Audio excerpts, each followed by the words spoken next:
सभी छात्र छात्राओं का स्वागत है। बच्चों, आज हम तुम्हारे लिए कक्षा 11 का फर्स्ट पोएम अ फोटोग्राफ आपके लिए लाए हुए हैं। प्यारे बच्चों, इस पोएम को शिरली टॉलसन ने लिखा है। ये शिरली टॉलसन, इनका जन्म 20 मई 1924 को इंग्लैंड में हुआ था। वो एक महान कवित्री रही हैं, एक टीचर के रूप में भी जानी जाती रही हैं, एक शिक्षाविद और पत्रकारिता में भी इन्होंने काम किया है। इन्होंने जो अ फोटोग्राफ नामक पोएम लिखी है, इन्होंने अपनी माँ पर इस पोएम को लिखा है। एक तरह से इस कविता के माध्यम से कवित्री ने अपनी माँ को श्रद्धांजलि देने का प्रयास किया है। कविता में कवित्री अपनी माँ की याद कर रही है, जो उसके साथ थी, कभी फ़ोटो खिंचवाया था। आज वो इस धरती पर नहीं है और कवित्री को अपनी माँ की याद आ रही है। उसी याद में, उसी यादगार में उसने इस पोएम को कंपोज किया है। चलिए देखते हैं कवित्री ने इस पोएम के माध्यम से अपनी माँ को किस तरह से श्रद्धांजलि प्रस्तुत की है। The cardboard shows me how it was when the two girl cousins went paddling, each one holding one of my mother's hands, and she, the big girl, some 12 years or so, all three stood still to smile through their hair. कवित्री कहती है, the cardboard shows me how it was when the two girl cousins went paddling. क्या कहती है कवित्री कि जो cardboard है, अर्थात जो कार्ड पर, कागज़ के कार्ड पर जो फोटो लगा हुआ है, वो क्या करता है, सोच मी, वो मुझे ये दर्शाता है। क्या करता है, मुझे यह दर्शाता है, how it was when the two girl cousins went paddling. क्या दर्शाता है कि जब दो चचेरी बहनें, कौन सी बहनें, कजिन्स, जब दो चचेरी बहनें तैरने गई थी। कहाँ गई थी, वेंट पैडलिंग, तैरने गई थी, तो यह दृश्य कैसा था, हाउ इट वाज, यह दृश्य कैसा था, when the two girl cousins went paddling, जब दो चचेरी बहनें तैरने के लिए गई थी। कहाँ गई थी, तैरने के लिए गई थी, तो उस समय का वो दृश्य कैसा था। Each one holding one of my mother's hands. कवित्री कहती है, ये जो दोनों चचेरी बहनें थी, ये दोनों मेरी माँ का एक एक हाथ पकड़े हुए थी। क्या, each one holding one of my mother's hand, ये दोनों मेरी माँ का एक एक हाथ पकड़े हुए थी।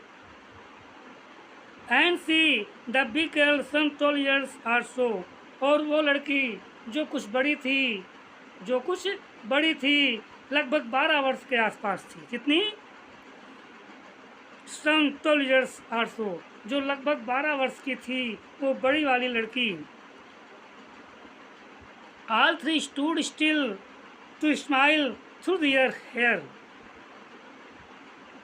All three stood still, ये जो तीनों थे, कौन तीनों, दोनों चचेरी बहनें और कवित्री की माँ।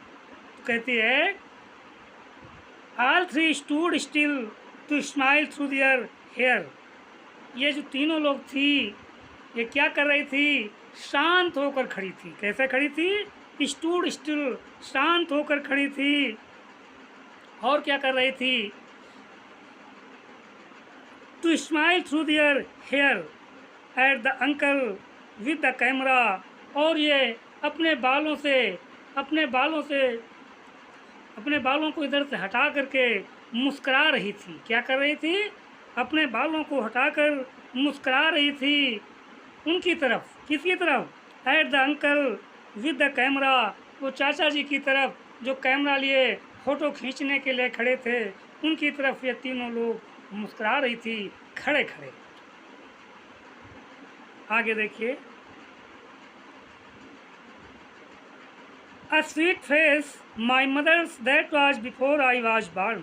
कवित्री कहती है ये जो मेरी माँ का मधुर चेहरा, sweet face, a sweet face my mother's, मेरी माँ का वो मधुर चेहरा, that was before I was born, जो मेरे जन्म से पहले का था, वो मधुर मेरी माँ का चेहरा।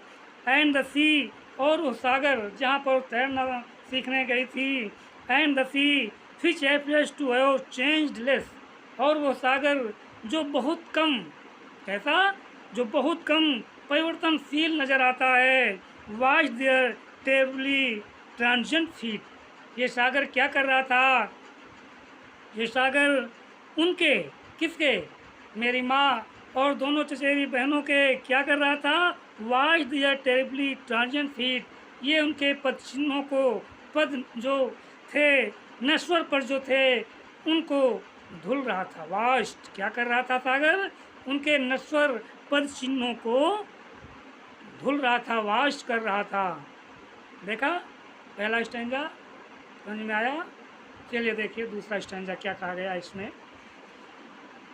Some 20-30 years later, she had laughed at the snapshots. She, Betty and Dolly, see it say, and look how they dressed us for the beach.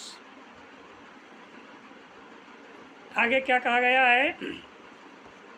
Some 20-30 years later, लगभग 20-30 वर्ष बाद, some 20-30 years later, लगभग 20-30 वर्ष बाद, she laugh at the snapshots, वो कौन? वो उसकी माँ, शी यहाँ पे किसको रिफ़र किया गया है? माँ को। She laugh at the snapshot, वो स्नैपशॉट को, उस फोटोग्राफ को देखकर हंस पड़ी। क्या हुआ? उस फोटोग्राफ को देखकर, फोटो को देखकर हंस पड़ी और उन्होंने कहा, शी बेटी एंड डॉली, बेटी और डॉली इसको देखो। क्या कहा? बेटी और डॉली इस फोटो को देखो। सीट से उन्होंने कहा, and look how they dressed for the beach, और देखो वो, यहाँ पे वो किसको कहा गया है? पिताजी को कहा गया है कि देखो वो, अर्थात हमारे father, look they dressed for the beach, देखो वो, अर्थात फादर को इशारा किया गया है कि किस ऐसे कपड़े पहनाकर मुझे सागर तट पर ले गए थे।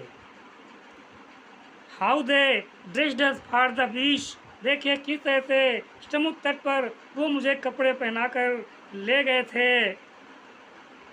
The sea holiday was her past, कवित्री कहती है वो जो समुद्र पर जाने वाला हॉलीडे था, अर्थात जो वो छुट्टी का दिन था सागर तट पर जाने वाला, कैसा था? वाज हर पास्ट, वो उनके लिए अतीत का था। कैसा था? अतीत का था, गुजरा हुआ था। माइन इज हर लाफ्टर, और कवित्री कहती है जो उनकी हंसी थी, क्या थी? माइन इज हर लाफ्टर, और मेरे लिए उनकी जो हंसी थी वो अतीत की थी। कैसी थी? अतीत की, यादगार में थी। Both wry with the laboured ease of loss, आगे क्या कहा गया है? दोनों, कौन? दोनों लेखिका और माँ, ये क्या करती हैं? Both wry with the laboured ease of loss, ये दोनों अतीत में जो हानि हुई थी उससे क्षुब्ध होकर के क्या कर रही हैं? लेवर्ड ईज ऑफ लॉस, ये परिश्रम करके, संघर्ष करके अब जो उस छत को है उसको, उससे उबरने का एक प्रयास कर रही हैं। क्या कर रही हैं? एक प्रयास कर रही हैं। लेवर्ड ईज ऑफ लॉस, उस छत से उबरने का, उस हानि से उबरने का वो प्रयास कर रही हैं। ठीक है, अगला स्टैंजा देखिए।